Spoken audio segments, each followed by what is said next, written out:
Alright guys, how you doing? Just off work.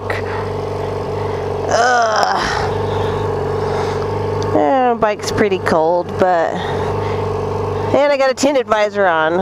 I don't normally work till close, but there's always an exception. Nothing's ever stable when you're part-time. We had a kid come in and he said, I want to buy a motorcycle. Do I buy a Harley or a Cowie? And he was just so young. It was kind of fun. I mean, I wasn't messing with him, but we're like, wow, that's kind of a broad, very broad thing to ask. And so I was joking around. I was like, do you want to go blah, blah, blah, blah, blah, blah, or do you want to go brap? Do you want to go on the twisties, or do you want to go fast in a straight line, or cruise and just go slow?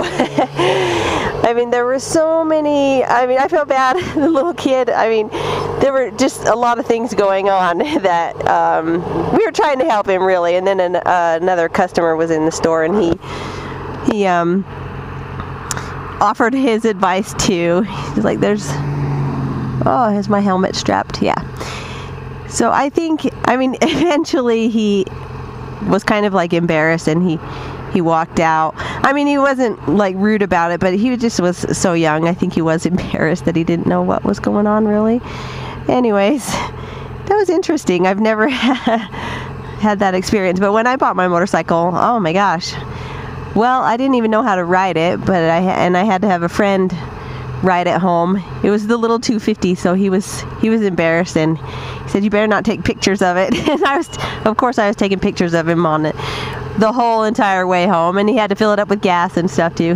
He was pretty embarrassed, but so we parked it in my garage, and then I got my classes and started to learn how to ride. So it was kind of like that kid, but not so much. I was going to get a scooter first, and I needed a 300cc scooter, and so I bought a bike that wouldn't cost as much if I wrecked it. I was advised by the scooter salesman to learn how to ride a motorcycle first. And then I fell in love when I got in second gear and never looked back from sports bikes and sport bikes. Anyways, headed home. Get in your lane. I'm not going to get on the freeway. They're just idiots. But I'm going to get on a byway. I don't know. It's always interesting working at Cycle Gear. Yeah, I'm just saying. I've learned a lot. The only thing that comes in handy really is the discount. I don't need to know so much about Dainese and D-thread or whatever, and Core-Tech and all of the different types of denier ratings. But they're teaching me how to sell. So whatever. Selling is good, I suppose. But I'm always like, yeah, I hear you. When you're broke, you're broke, and I'm always got their bottom dollar in mind, and I don't try to bilk them. I don't really care. I mean, I just laugh every time they tell me, hey, you need to get more commissions, and here's what you do. You need to get like so many transactions per sale, and there's a lot of things you can add on, but really, I mean, I don't care. I mean, I want to get the people in what they can afford, and give them my honest opinion. But I mean, obviously I can't talk crap about a particular brand.